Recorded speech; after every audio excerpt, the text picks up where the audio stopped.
ग्राम पंचायत महाराजपुर में चल रही चौथे दिन की भागवत कथा में कथावाचक श्री रमाकांत जी व्यास महाराज रावतपुरा धाम की सानिध्य में जजमान श्रीमती प्रियंका विकास पाठक महाराजपुर के द्वारा सेवा भाव से भागवत कथा का आयोजन किया गया। सर्व सुविधा युक्त 2 मंजिला मकान बेचना है। देवरी नगर की सिविल लाइन से बस स्टैंड की ओर आने वाली मुख्य सड़क से मात्र 100 मीटर की दूरी पर सर्व सुविधा युक्त 2 मंजिला मकान बेचना है। यह मकान पूर्ण रूप से सुरक्षित है। दोनों ओर सड़क है। घर के सामने बरामदा है।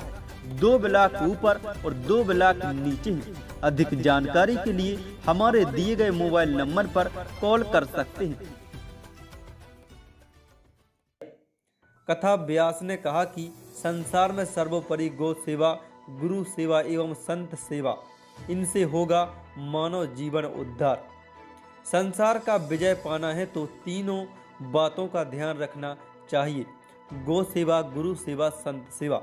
उन्होंने कहा कि देवताओं एवं भगवानों ने गायों को पूजा जाता है और माता माना जाता है, फिर तो मनुष्य को भी बढ़ चढ़कर गायों की सेवा करना चाहिए एवं घायल गायों का उपचार सेवा भाव से करवाना चाहिए, क्योंकि गाय के शरीर में 33 करोड़ देवी देवताओं का वास होता है। जहाँ गाय पैर रखती है वहाँ माँ लक्ष्मी का वास होता है। हम जो भोजन करते हैं ग्रास के ऊपर उसका हक होता है। वह गाय और गृहिणियाँ गौ माताओं के लिए रोटी निकालती हैं। पहले निवाला गाय का होना चाहिए। गाय माता परिवार के संकटों को अपने ऊपर लेती है।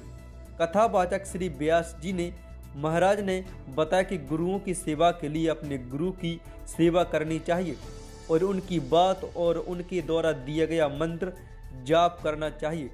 इसी में ही मानव जीवन का उद्धार है। गुरु को सर्वोपरि बताते हुए उन्होंने कहा कि शांत रहते हैं, उनकी सेवा मात्र से ही मनुष्य का कल्याण हो जाता है। इसलिए इन बातों को मनुष्य को ध्यान में रखना चाहिए। उन्होंने कहा कि आज के समय में लोग व्यास जी महाराज ने बताया रहे हैं, गुरुओं की सेवा करनी चाहिए और जनेऊ धारण करना चाहिए। द्वारा दिया गया मंत्र का संसार जाप करना चाहिए। जनेऊ धारण करने से अकाल मृत्यु नहीं होती है। जनेऊ के 3 धागों में ब्रह्मा विष्णु महेश निवास करते हैं और व्यक्ति को पूर्ण रूप से सुरक्षित रखता है, जिसमें पूर्व विधायक भानु राणा, तेंदुखेड़ा विधायक संजय शर्मा, जनपद अध्यक्ष प्रतिनिधि विनीत पटेरिया, रामजी दुबे, शोभाराम लोधी, उमेश हरदिया, प्रताप सिंह सागोनी, प्रवीण पटेरिया, उमेश खेहुरिया, एडवोकेट संजय चौरसिया, सुभाष साहू, उमेश पलिया, महेश पाठक एवं हजारों की संख्या में श्रद्धालुओं ने कथा रसपान किया और भक्ति भाव में डूबे रहे।